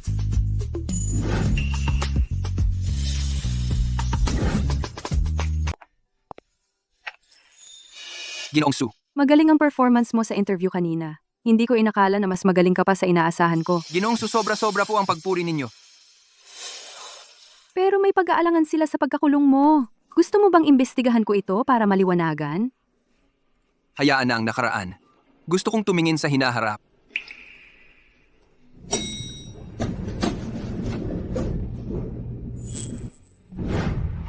Ginoong sumauna na po kayo. Paalam. Sasamahan kita. Ginoong Su, may international call po kayo.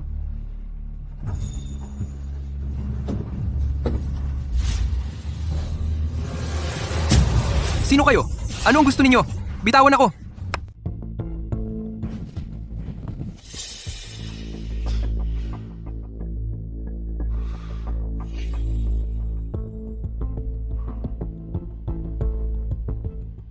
Ano na naman ang gusto ninyo? Ano ang gusto mo, Lu Yunhong? Alam mo ba na pinahamak mo ang pangalawa mong kapatid na babae at ang bunso mong kapatid? Ako ang pumahamak sa kanila. May hinanakit ka sa pamilya namin, ang mga Lin. Pero wala namang kinalaman ang kapatid mo sa lahat ng ito. Bakit mo siya kinamuhian at pinagbintangan? Galit ka sa akin? Dahil hindi ko nagampanan ng tungkulin ko bilang isang ate. Tinatanggap ko yon. Ang bunso mong kapatid. Anong ginawa sa'yo ng bunso mong kapatid? Bakit mo siya kinakalaban para kay Sulinyue? Sulinyue. Sulinyue. Kailan pa naging sa kanya yon? Galit ka sa akin dahil hindi ko nagampanan ng tungkulin ko bilang ate. Tanggap ko yan. Yung bunso mo? Anong kasalanan sa'yo ng bunso mo? Gusto mo pang agawin sa kanya si Sulinyue? Sulinyue? Sulinyue? Kailan naging sa kanya yon? Sol, alam mo naman gusto ko si Sulinyue at nagkakagusto rin siya sa akin. Nagkakagusto sa'yo si Sulinyue? Bulag ba siya? Lu Yunhong, ikaw! Walang hiya kang anak ka. Sagad-sagaran kang gumawa ng masama. Walang utang na loob. At di ka pa nagsisisi. Dinungisan mo ang pangalan ng pamilya Lin kung malaman ng lahat na napakasama ng ugali mo. Sa tingin mo ba, ang pamilya Su magpapatuloy pa sa pag-empleyo sa'yo?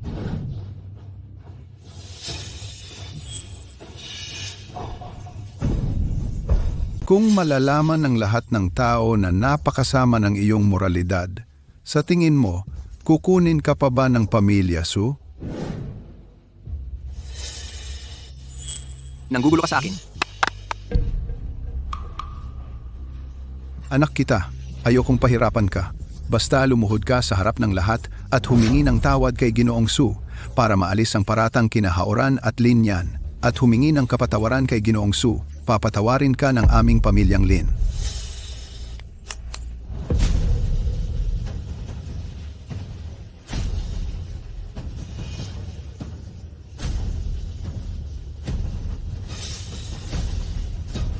Paano kung hindi sila patawarin ni Sulinyue? Edi lumuhod ka hanggang sa mamatay ka. Yunhong, si Boss Su ay mabait at nakakaintindi. Kung magluluhod ka na lang ngayon at magpapaliwanag ng malinaw na ikaw ang nagbintang kay Nianyan at Haoran, tiyak na patatawarin sila ni Boss Su. Sa ganito, pati ang iyong ama ay patatawarin ka. Lu Yunhong, araw-araw na nababaliw ang nanay mo sa pag-aalala sa iyo.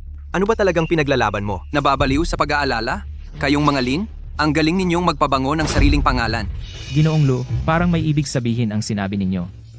Parang may malaking hinanakit kayo sa pamilya Lin. Siguro nga, dahil nga sa ganito kalaki ang hinanakit, kaya naman ginantihan ng masama ang kabutihan, at pinagbintangan ang pangalawang anak na babae, at pang-apat na anak na lalaki ng mga Lin.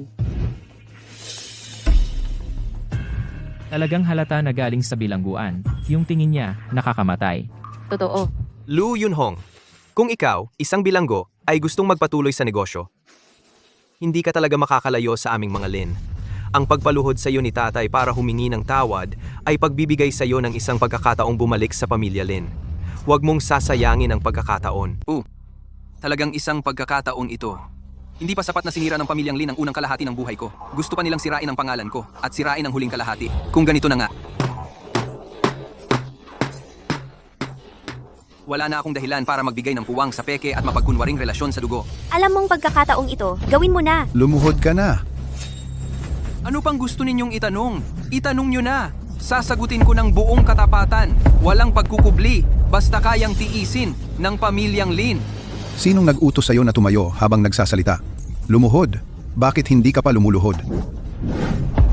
Tay, hayaan mo na siyang tumayo habang nagsasalita. Habang nandito pa siya sa bahay, marami tayong pagkakataon para kontrolin siya. Gusto pa ring bumalik ni Lu Yunhong sa pamilyang Lin? Kung ganon, papakitaan kita ng lasa ng impyerno. Hayaan mo na siyang tumayo habang nagsasalita. Basta't nananatili pa siya sa pamilyang ito, marami tayong pagkakataon para kontrolin siya. Si Lu Yunhong, gustong-gusto pa ring bumalik sa pamilya Lin? Kung ganon, papakitaan kita ng lasa ng impyerno. Ginoong Lu, mula nang bumalik ka sa pamilya Lin 3 taon na ang nakalipas, galit na galit ka palagi kay Ginoong Lin Haoran, tama ba? Oh, Sa wakas, inamin mo rin. Sangge, ano ba talaga ang pagkakamali ko? Bakit mo ako kinamumuhian ng ganito? Yunhong, alam ng nanay na nasaktan ka, pero bakit mo naman kinamumuhian ang kapatid mo? Ano ba ang pagkakamali niya? Lu Yunhong, isang walang utang na loob. walang utang na loob? Anong utang na loob ang kalimutan ko? Anong kabutihan ang tinalikuran ko? Kayong lahat, halatang halata ang pagtatangi ninyo kay Lin Haoran. Hindi ako pinapansin, pinipigilan, at dinudurog ang kabutihang ginawa ko. Nanay, Tingnan mo, paano mo nalaman? Gusto ko ang bagong relo na ito. Ang relo ko ngayon. Halos mapunit na ang strap. masaya ako kung gusto mo. Salamat nanay. Alam kong ikaw ang pinakamagaling sa akin. Nanay, kailangan ko rin ng relo. Ito, magagamit pa ito. Gamitin mo muna ito. Haoran, subukan mo ang melon na ito. Ito ay dinala ng eroplano kaninang umaga. Salamat nanay. Halika, subukan mo ito.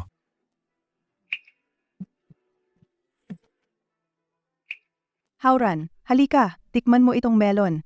Kakarating lang kaninang umaga. Salamat po. Halika, tikman mo ito.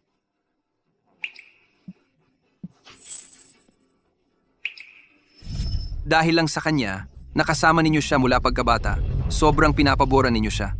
Ako, ang suot ko ay lumang relo niya, lumang damit niya, tapos ako pa ang sinisisi. Ganoon ba? Grabe naman ang pamilya Lin. Sa tingin ko, kahit sino, magagalit talaga. Ano ba ang nangyayari sa pamilya Lin? Akala ko ba para mag-clarify tayo, bakit parang nag-expose na ng baho? Walang hiya ka. Nagsasabi ka na naman ng kung ano-ano.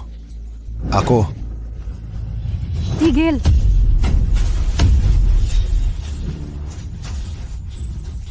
Anong gusto ninyong gawin? Boss Su, si Lu Yunhong, isa siyang taong walang integridad. Ang mga sinasabi niya ay huwag ninyong paniwalaan. Hindi paniwalaan ang sinabi niya?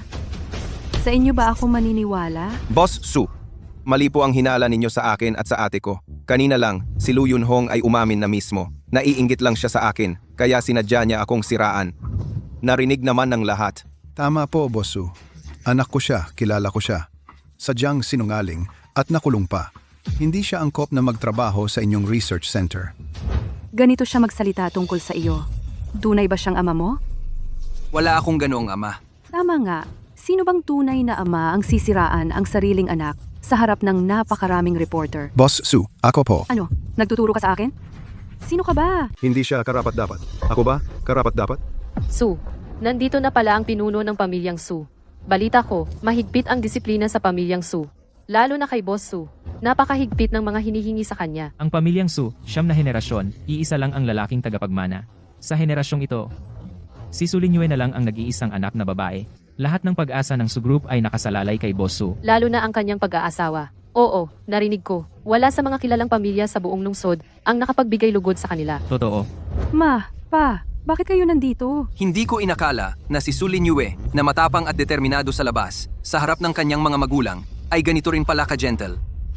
Kung hindi kami pupunta, baka maagaw ka nitong dating bilanggo. Anak, ang pamilya natin ay laging kilala sa pagiging marangal. Hindi ka pwedeng maging malapit sa isang dating bilanggo. Ma, nanay, Mukhang ayaw na ayaw ng matandang babae na to kay Lu Yunhong. Ma'am Jo, wag mong husgahan ang kuya ko. Napakagwapo ng kuya ko. Isang beses pa lang sila magkita ni Boss Su. Yakap agad. Naku, bunso, masyado kang naive. Yan ba ang tawag mong guwapo? Malinaw na nambabastos yan. Yunhong, paano mo nagawa ang isang bagay na to? Isang bilanggong ang lakas ng loob mong linlangin ang anak ko.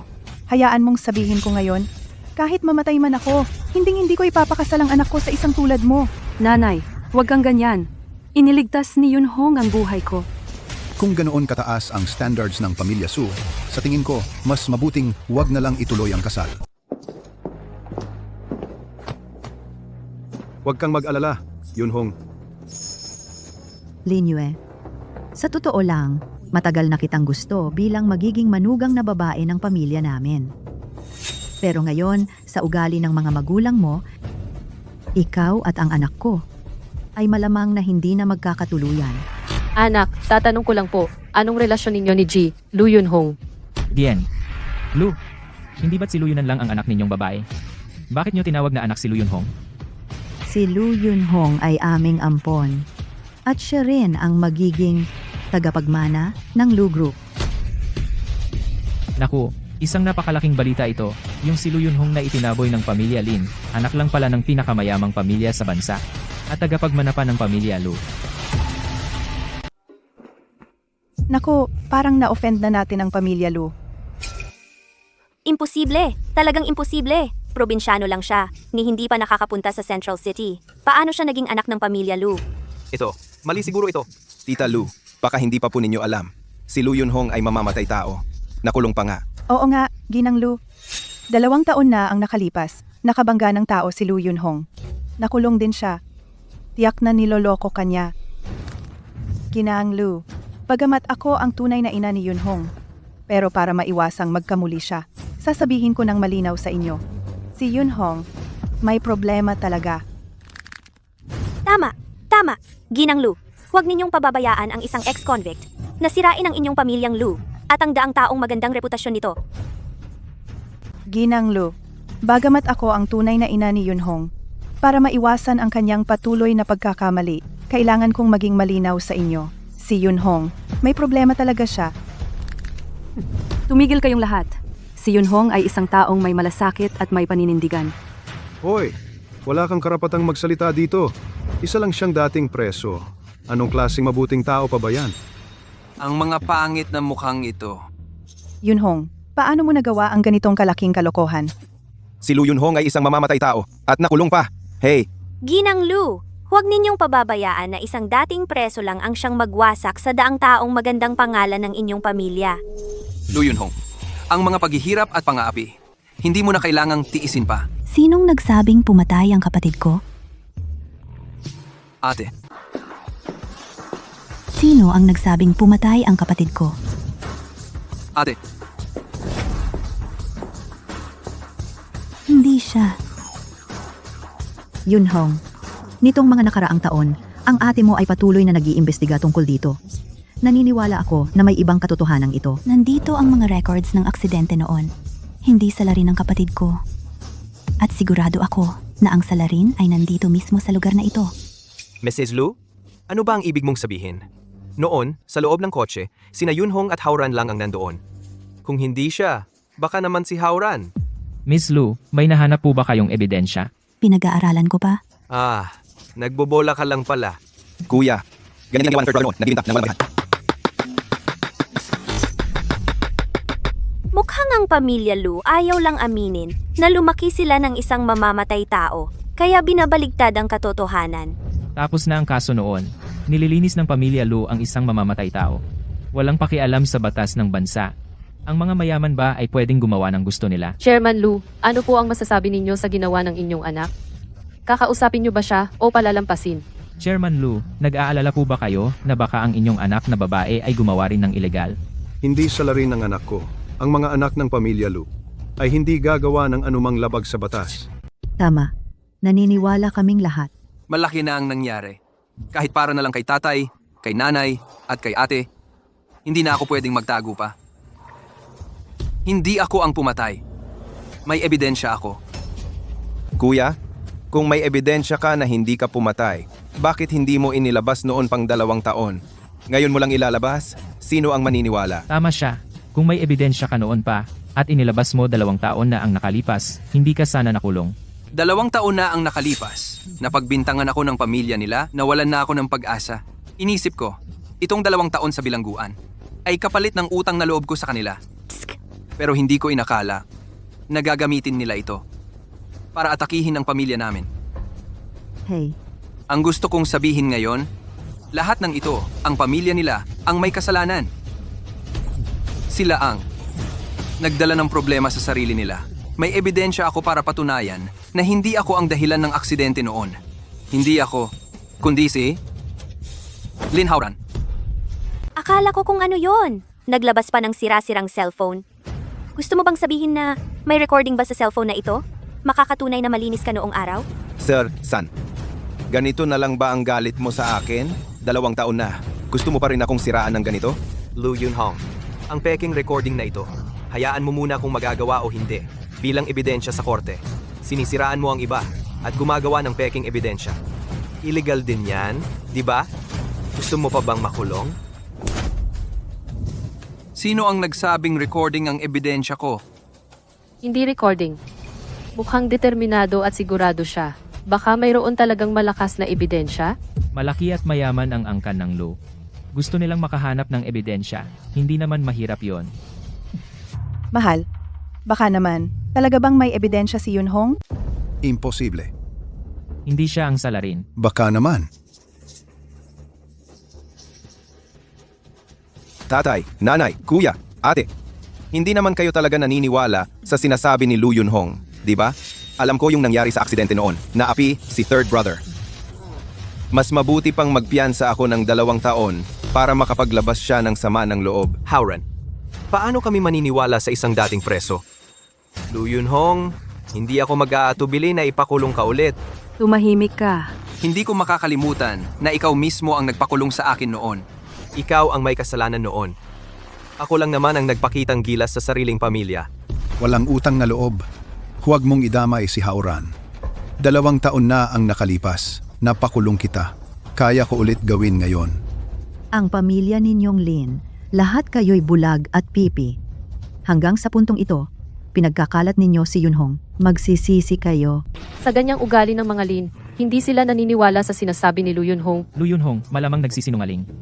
Ang mga Lu, napahamak talaga. Naloko sila ng isang bilanggo. Baka kasabwat din ang mga Lu, kasama sa paggawa ng peking ebidensya. Wala kayong alam sa lahat. Tapos hatulan mo ang mga Lu? Sino ang nagbigay ng karapatan? Yunhong. Ang mga Lin, lahat sila, ganitong mukha. Hindi ko alam kung sa mga taong ito, gaano ka naghirap. Masakit sa puso ng mama. Mama, okay lang ako. Nandito kayo. Masaya ako ngayon. Ano pang pakikipag-usap sa kanila? May ebidensya kami. Paano natin papayagan ang ganitong pag-akusa? Peking ebidensya. Tapos tama pa kayo? Napakabait ng 4th young master, tapos inakusa siya. Talagang walang hustisya. Peke ang ebidensya? Tawagan mo lang para malaman. Kanino ka tumatawag? Dumating na ang tamang panahon. Umakyat ka na agad. Hoy, sino ka? Hoy, sino ka talaga? Bakit mo tinutulungan si Lu Yunhong na sirain ako? Kuya, binaba niya. Mabuhay. Ang numerong tinawagan mo ay hindi nakarehistro. Lu Yunhong, bakit yung numerong tinawagan ko pabalik ay hindi nakarehistro? Kanino ka talaga tumatawag? Sino talaga siya? Lin Hauran, natatakot ka na. Tatay, kung hindi mo ako matanggap bilang ampon, pwedeng sabihin mo ng diretso sa akin. Aalis na lang ako sa pamilya Lin, pero hindi ka pwedeng gumawa ng peking ebidensya at mag-hire ng tao para ipahamak ako. Kung ipinahamak ka nga ba o hindi, malalaman natin mamaya. Teka, may paparating.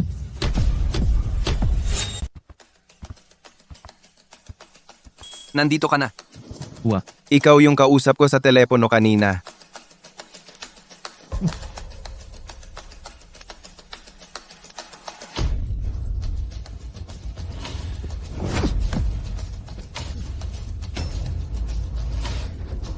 Ikaw? Imposible. Imposible to. Yunhong, sino siya? Matagal ko na siyang kakilala. Siya yung namatay sa aksidente 2 taon na ang nakalipas. Mukha siyang kambal nung namatay sa aksidente. Paano nangyari yon? Anong nangyayari? Nagbalik ba sa buhay yung patay? Baka hindi naman talaga nakapatay si Lu Yunhong sa aksidente. Imposible yon. Patay na yung tao noon. Nandoon din kapatid ko. Nakita niya yung bangkay. Ang namatay ay si Zhang Xiaoshu. Nakita ko mismo. Ang autopsy na ginawa sa kanya ng mediko legal.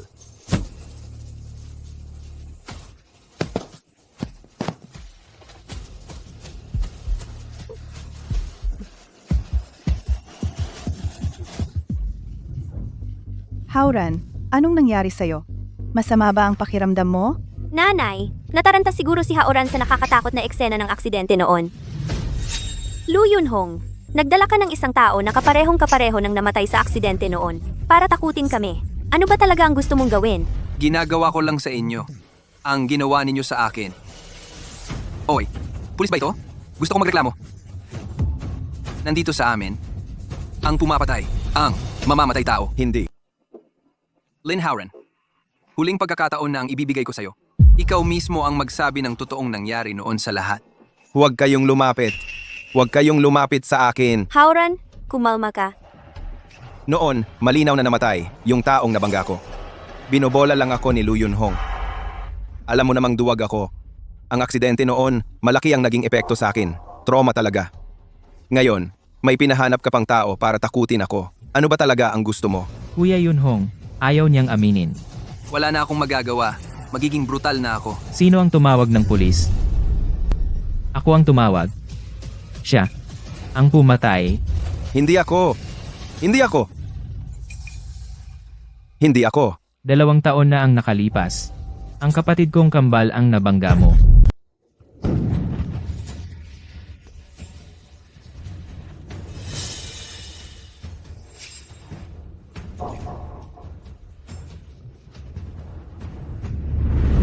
Noong panahong yon, nakadapa ako sa palumpong. Nakita kong nakahiga ang kuya ko sa lupa. Ang daming dugo na dumadaloy. Si Kuya Yunhong ang unang nagtakip sa sugat niya. Ikaw pa. Galing sa driver's seat, tumakbo papunta sa passenger seat. Ikaw ang pumatay sa kuya ko. Tapos isinisi mo pa kay Kuya Yunhong. Noong dumating ako sa eksena, siya ang nasa labas. Si Howran ang nasa passenger seat. Passenger seat. Hindi mo ba narinig ang sinabi ni Xiao Tian? Si Lin Howran ang palihim na pumasok sa passenger seat. Paano nangyari ito? Nanay, Lin Howran nakapatay ng tao isinisi kay Lu Yunhong. Siya na nga ang pumalit sa buhay ni Lu Yunhong at pinasok siya sa bilangguan. Nakilala ni Lu Yunhong siya. Talagang napakamalas niya. Yunhong, hindi ko inakala na napakaraming hirap na dinanas mo sa Lin family sa mga nakaraang taon. Yunhong, huwag kang mag-alala. Lahat ng ito ay ibabalik namin para sa iyo. Hindi ako ang nakapatay ng tao. Lu Yunhong, kung totoo ang sinasabi mo. Bakit hindi mo sinabi 2 taon na ang nakalipas? At ngayon lang sinabi, Oo nga, hindi sinabi 2 taon na ang nakalipas, ngayon lang sinabi, napakakaiba. Tama. Tip. Kung totoo ang sinasabi mo, noon sa korte, bakit hindi mo sinabi ang totoo? Dahil sa aking mga tunay na magulang. Pati kapatid na lalaki. Kapatid na babae. Ano ba ang ginawa ninyo sa akin? kami? Huwag kang matakot. Susuportahan ka rin ng aming pamilya. Nang may nangyari sa kuya ko, ako'y natagpuan ng mga tao at dinala sa ospital. Doon ko lang nalaman na si Kuya Yunhong pala ang nahatulan. Agad akong pumunta sa pamilya Lin upang sabihin sa kanila ang totoo. Ang hindi ko inaasahan. Bilang pamilya ni Kuya Yunhong, ay patuloy nilang ako'y pinipigilan. Pinagbintangan pa akong baliw. At ikinulong ako sa mental hospital. Noong taong iyon, 16 na taong gulang lang ako. Howran, hindi ba't sinabi mo sa akin na may taong laging sumusunod sa iyo? At pinatapos ko siya. Bakit siya ang napunta sa mental hospital? Kuya, hindi ako. Naalala ko na. Sa loob ng 2 taon, 1 beses lang ako kinontak ni Yunhong para sunduin ko ang isang tao sa mental hospital. Now, ikaw pala iyon. Ako nga. Noon, sinabi ni Kuya Yunhong na hindi pa oras at maghintay daw ako sa kanya. At naghintay ako. 2 taon akong naghintay. Kasalanan ko. Kasalanan ko. Kung noon pa sana ako nagtanong ng maigi, hindi ka sana nakulong. How you? Ano ba talaga ang nangyari? Lu Yunhong, kung alam mo ang totoo, bakit hindi mo sinabi sa akin? Kung sinabi mo sa akin ang totoo, hindi ko gagawin ang napakakapal na bagay na ito, lalo na hindi ko sariling kamay na ipapasok ka sa bilangguan. Kung noon ko pa sinabi sa iyo, maniniwala ka ba sa akin? Kung sinabi ko sa inyo ng mas maaga, maniniwala pa rin kayo sa kanya. Lin Howran at hindi sa akin. Kung hindi dahil sa pag-aapi ng pamilyang Lin, kung hindi niyo ako ginamit. Para kontrahin ang pamilyang Lu, sana'y tinulungan ko ang pamilya ninyong Lin at si Lin Howran para mabayaran si Xiao Tian. Ang lahat ng ito ay dahil sa kasalanan ng pamilya ninyong Lin. Sa mga nakaraang taon, ginawa ni Lin Howran ang lahat para baligtarin ang katotohanan at gumawa ng napakaraming kasalanan. Ngayon, malinaw na ang ebidensya. Maaari na ninyong arestuhin siya. Wag. Bitawan niyo ako. Alam ko, kasalanan ni Hauran ang lahat. Hindi namin sapat na imbestigahan ang nangyari, kaya nasaktan ka. Pwede bang, dahil magkakapamilya tayo, bilang isang pamilya, patawarin mo na si Hauran ngayon? Pwede ba? Tita Lee, matagal na tayong hindi magkakapamilya. Hindi magkakapamilya? Lu Yunhong, wala ka bang konsensya? Oo, nasa loob ka ng bilangguan sa loob ng 2 taon. Pero ang pamilya naming Lin ay gumastos din ng malaki para sa'yo. Ang nawala lang sa'yo ay 2 taon ng kalayaan. Pero hindi ba't namuhay ka pa rin ng buhay mayaman? Anong pinagtatawa mo? Sabi mo, nasa bilangguan ako at namumuhay ng buhay mayaman? Akala mo ba sa bilangguan, inalagaan ako? At kinain ko ng maayos? Hindi ba ganon? Ang pamilya naming Lin ay ang pinakamayaman sa lungsod ng Yun. Paano namin hahayaang maghirap ka sa loob ng bilangguan? Ah, ganun ba? Paano hahayaan na maghirap ako sa bilangguan?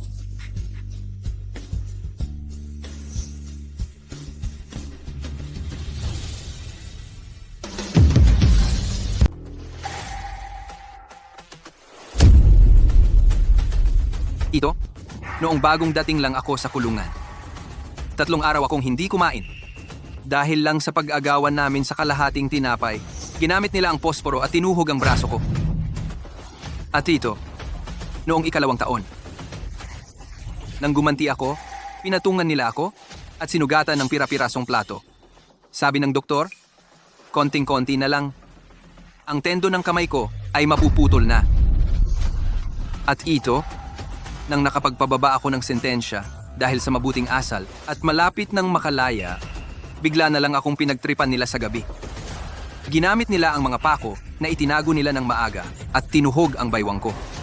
Nabasag ang bato ko. Muntik na akong mamatay sa loob. Ano pa ang gusto ninyong marinig? Sa ilalim ng damit ko? May mas masahol pa. Sek, Chen, imbestigahan mo ito agad. Gusto kong malaman kung paano talaga. Nila pinagmalupitan ng anak ko sa kulungan. Si Yunhong ay ang panganay na anak ng aming pamilyang Lu, isang binatang laking ginhawa at karangyaan. Simula pagkabata, laging mayroon siya ng lahat. Hindi siya nakaranas ng kahit kaunting hirap. Ang pamilya ninyong Lin, ganito ang pagtrato sa sarili ninyong anak. Papangyarihin kong maghirap ang pamilya ninyong Lin. Wenhua, naglagay talaga kami ng pera. Pero bilangguan yon, wala kaming kontrol doon. Ayaw naming mangyari yon. Anak ko rin si Yunhong. Anak mo pa! Kung alam ninyo o hindi, di ko alam. Pero ito, siguradong gusto ito ni Lin Hauran. Talagang hindi ginawa ni Hauran yon. Nitong 2 taon na nasa bilangguan ka, madalas ka pa nga dalawin ni Hauran. Nakalimutan mo na ba? Dalawin ako? Ginawa lang niya yun para makita. Kung gumana ang perang ginastos niya. Kuya, nitong 2 taon, ginawa ko rin to para hindi masaktan ang mga magulang. Kaya ikaw ang pinalit kong makulong. Nitong 2 taon, ako ang nag-alaga sa mga magulang natin. Kahit walang merito, may naitulong naman ako. Kumusta na ang investigasyon? Nalutas na po, Chairman. Sa 2 taon na nasa bilangguan ang binata, ang dahilan kung bakit siya inapi ng ganoon ay may nagbayad para utusan ang iba. Ang taong yun ay si Lin Hauran ng pamilyang Lin.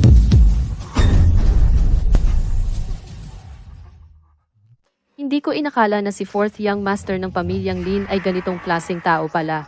Napakawalang puso naman nito. Ang ganyang tao ay nangahas pang mag-angkin bilang isang marangal na pamilya.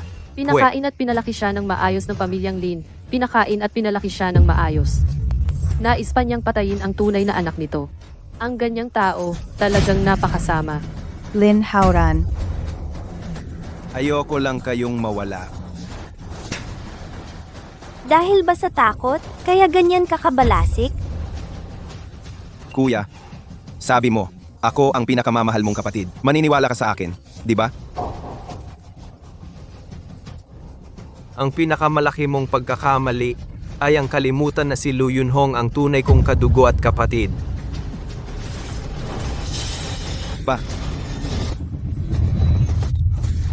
Pakiusap, tulungan mo ako. Walang utang na loob. Bulag ako noon nang paniwalaan ko ang mga kasinungalingan mo. Hauran. Mali na mali ka. Hindi mo dapat ginawa yan ng walang pagsasaalang-alang. Sinasaktan si Yunhong. Mali? Ano ang mali ko?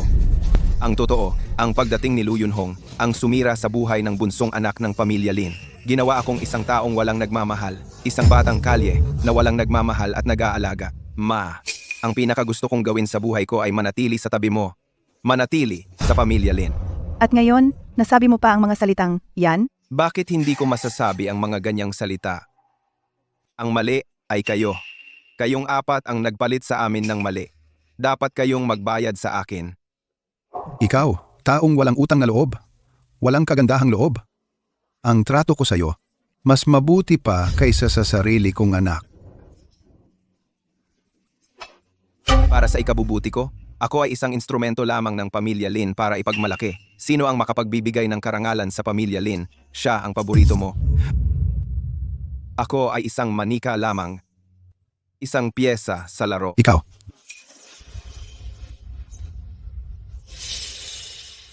ikaw ang anak na pinag-aruga namin ng maayos sa pamilya Lin.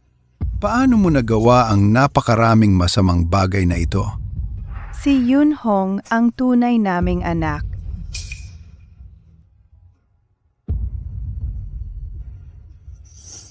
Yunhong, ikaw talaga ang naapi ngayon. Nasasaktan ang puso ko habang nakikinig. Ganito na lang. Magpakasal na kayo agad ni Lin Yue para maalagaan kanya ng maayos. Nadaya rin ang mga magulang ko ni Lin Haoran. Sana mapatawad mo sila. Natanggap ko na ang paghingi mo ng tawad, pero hindi ko sasabihing okay lang. Ang pagpapakasal natin, hindi ko na rin iisipin. Hindi mo naman siguro tatanggihan ang tungkol sa trabaho? Sulinyue, sa susunod na 3 buwan, bubuo ako ng sarili kong kumpanya sa pananaliksik ng artificial intelligence. Mag-ingat ka, baka maagaw ko ang negosyo mo.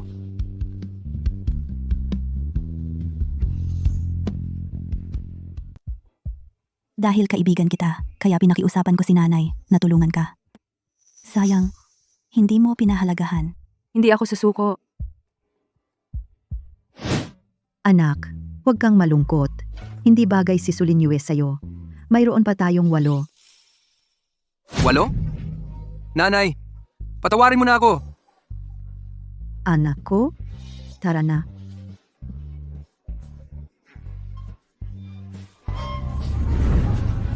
Ang ampon ng pamilyang Lu, si Lu Yunhong, ang nagtatag ng AI Tech Group. Ngayong araw ay kumakatawan sa Longguo at nanalo ng International AI Competition.